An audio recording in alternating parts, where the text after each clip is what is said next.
MCom की सभी छात्राओं का आज जीएसटी के इस वीडियो लेक्चर में स्वागत है। गत लेक्चर्स को आगे बढ़ाते हुए हम आपूर्ति के क्षेत्र के संदर्भ में आज पढ़ेंगे। जैसा कि हमने गत लेक्चर में पढ़ा था कि माल या सेवा की आपूर्ति को या व्यवहार को हम कब उसकी आपूर्ति माने या सेवा की पूर्ति माने। तो अभी हम देखेंगे कि वो कौन कौन से पैरामीटर्स हैं या एलिमेंट्स हैं जिसके आधार पर हम ये डिसाइड करते हैं कि आपूर्ति या सेवा की का क्षेत्र है उसकी पूर्ति कर दी गई ट्रांजैक्शन में, उसको हम आपूर्ति माने या सेवा माने। सबसे पहला पॉइंट है कि आपूर्ति केवल माल अथवा सेवा अथवा दोनों की हो सकती है। जब हम सप्लाई करते हैं किसी भी ट्रांजैक्शन में तो माल की सप्लाई भी हो सकती है अथवा सेवा की सप्लाई भी हो सकती है। माल किसको कहते हैं, गुड्स किसको कहते हैं, ये हमने डेफिनेशन से पढ़ लिया है कि कोई भी वस्तु जिसका हम उपयोग कर सकें, हम उसको आगे फर्दर बेच सकें, या कोई सेवा जो हम प्राप्त कर रहे हैं उन सभी का यदि हस्तांतरण करते हैं,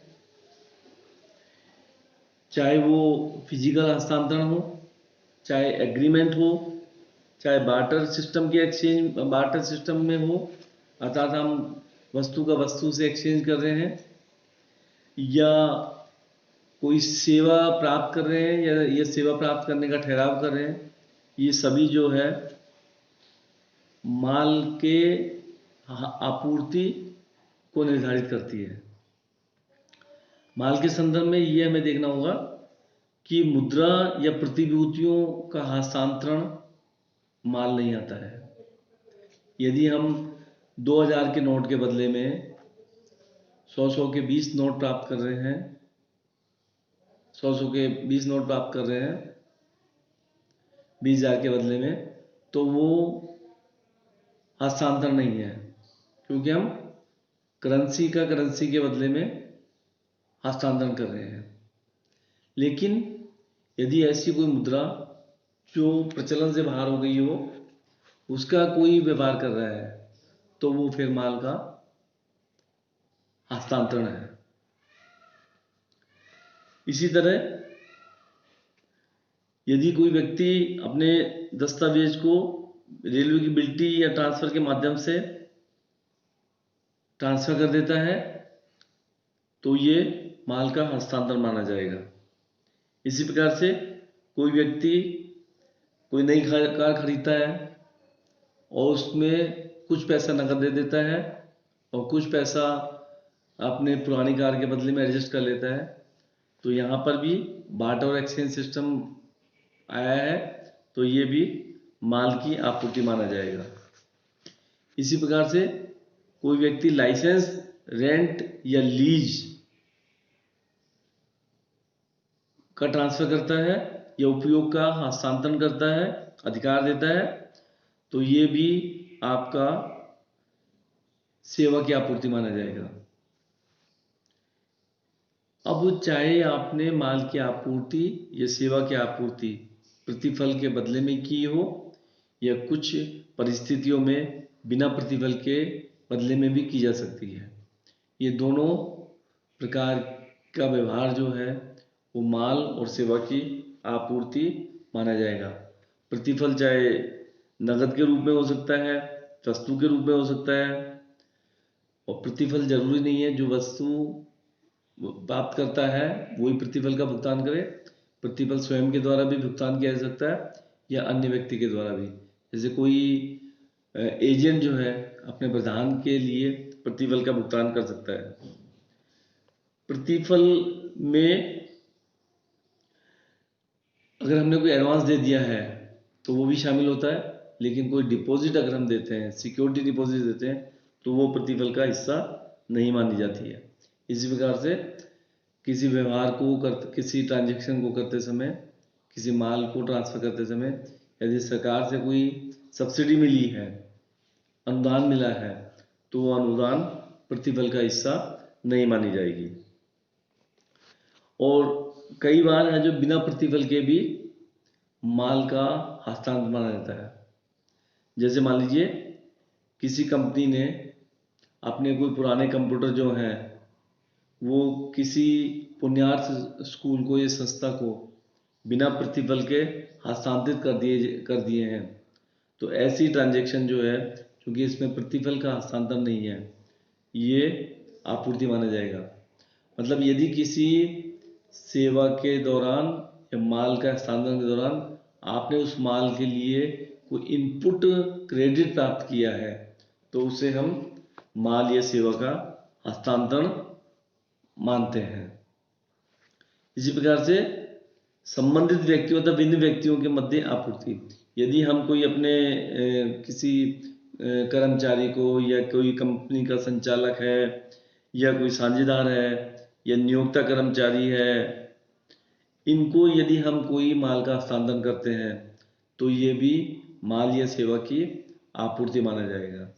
यदि कोई किसी कंपनी का डायरेक्टर अपनी कंपनी से कोई माल प्राप्त करता है अपने निजी उपयोग के लिए, तो वो भी माल अथवा सेवा का हस्तांतरण माना जाता है। यदि कोई व्यक्ति किसी कंपनी में काम कर रहा है या किसी दुकान में काम कर रहा है, वो अपने निजी उपयोग के लिए कोई चीज़ खरीदता है अपने स्वयं की दुकान से जहाँ पर वो काम कर रहा है, तो उसके द्वारा जो माल क्रय किया गया है या सेवा प्राप्त की गई है, वो भी आपका सेवा का या माल का हस्तांतरण या आपूर्ति मानी जाती है। इसी प्रकार से कोई व्यक्ति जो है इसमें जैसे मान लीजिए किसी नियोक्ता ने अपने कर्मचारी को लेकिन कोई गिफ्ट दे देते हैं। जैसे मान लीजिए किसी नियोक्ता ने कोई 40,000 रुपये का स्कूटर अपने कर्मचारी को गिफ्ट दे दिया दिवाली पर, तो यदि ऐसा गिफ्ट 50,000 रुपये से कम है तो वो माल या सेवा की आपूर्ति नहीं मानते। लेकिन यदि यही गिफ्ट उसकी कीमत जो है 50,000 रुपये से अधिक है तो फिर इसको हस्तांतरण मानेंगे, माल का हस्तांतरण मानेंगे या सेवा की या माल की आपूर्ति मानेंगे।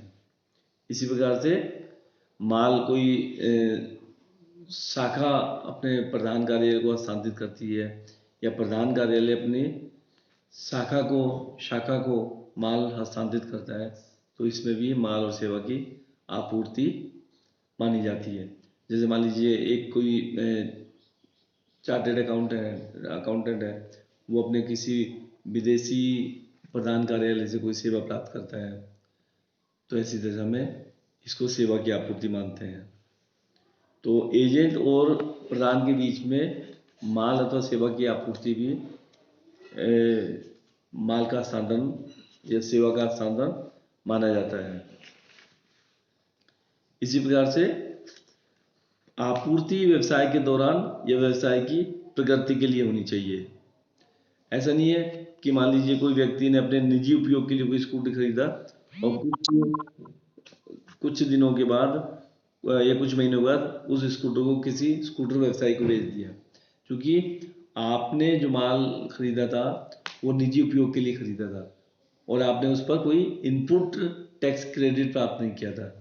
इसलिए यदि आप उस वस्तु को बाद में किसी व्यवसायी को बेच देते हो तो वो माल या सेवा का हस्तांतरण नहीं माना जाता है, क्योंकि आपने उस सेवा या माल का जो हस्तांतरण किया गया है वो अपने व्यवसाय की या व्यवसाय के प्रगति के लिए नहीं किया गया। मतलब आपका उसमें कहीं उद्देश्य नहीं था कि आप उससे अपना व्यवसाय बढ़ाओगे। फिर एक पॉइंट आता है कि आपूर्ति कर योग्य व्यक्ति द्वारा की जाए। यदि कोई अनरजिस्टर्ड डीलर, अनरजिस्टर्ड व्यवसायी किसी माल का हस्तांतरण करता है तो जीएसटी पर वो लागू नहीं होता है, क्योंकि वो रजिस्टर्ड नहीं है, कर योग्य व्यक्ति नहीं है। इसलिए उसको हम उस हस्तांतरण को माल या सेवा का हस्तांतरण नहीं मानते हैं। इसी प्रकार से आपूर्ति ऐसे माल अथवा सेवा की जाए जो कि इस अधिनियम में कर योग्य हो। जैसे हमने पूर्व में पढ़ा था कि कुछ वस्तुएं ऐसी होती है जिस पर इस अधिनियम में टैक्स नहीं लगता है, जैसे पेट्रोलियम प्रोडक्ट्स हैं या पेट्रोल है या डीजल है, उसको जीएसटी अधिनियम में कर मुक्त माना गया है। तो उसको हम अगर यदि उसका हस्तांतरण करते हैं तो उसको इस जीएसटी पर्पज के लिए आपूर्ति नहीं मानते हैं। इसी प्रकार से कोई एग्जेम्प्टेड गुड्स हैं, एग्जेम्प्टेड गुड्स ऐसी गुड्स जिसको सरकार ने करमुक्त घोषित किया है, उन वस्तुओं को भी यदि कोई व्यक्ति बेचता है या खरीदता है तो उसको में भी माल का हस्तांतरण नहीं माना जाता है।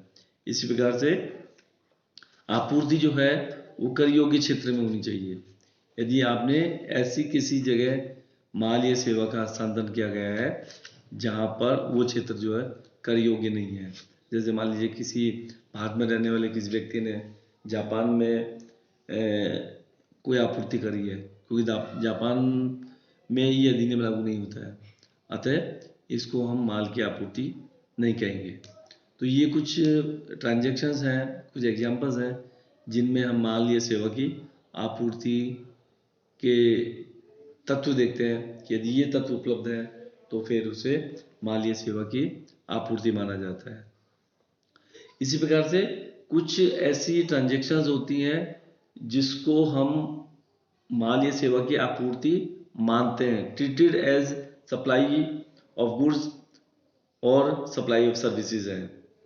जैसे मान लीजिए हस्तांतरण, यदि माल का हस्तांतरण कर दिया है, चाहे हमने वो हस्तांतरण बिक्री से किया हो या भेंट से किया हो या अन्य तरीके से स्वामित्व उसका फिजिकल ट्रांसफर किया है, तो ये माल की आपूर्ति मानी जाएगी। इसी प्रकार से यदि कोई हमने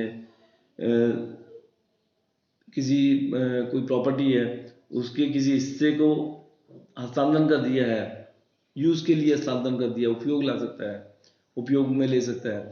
जैसे मान लीजिए एक मकान है, कई व्यक्तियों का मकान है, उसमें एक व्यक्ति ने अपने हिस्से को किराए पे दे दिया है, तो ये आपका सेवा की आपूर्ति है। इसी प्रकार से यदि हम कोई एग्रीमेंट कर लेते हैं कि भविष्य में उस माल का ट्रांसफर करेंगे, तो ये भी आपकी माल की आपूर्ति मानी जाती है। इसी प्रकार से भूमि और भवन, यदि कोई व्यक्ति पट्टा या किराएदारी के उपयोग का अधिकार दे देता है या कोई आवासीय कॉम्प्लेक्स या भवन को किराए पर रहने के लिए दे देता है या व्यवसाय करने के लिए देता है, तो ये भी सेवा की आपूर्ति मानी जाएगी।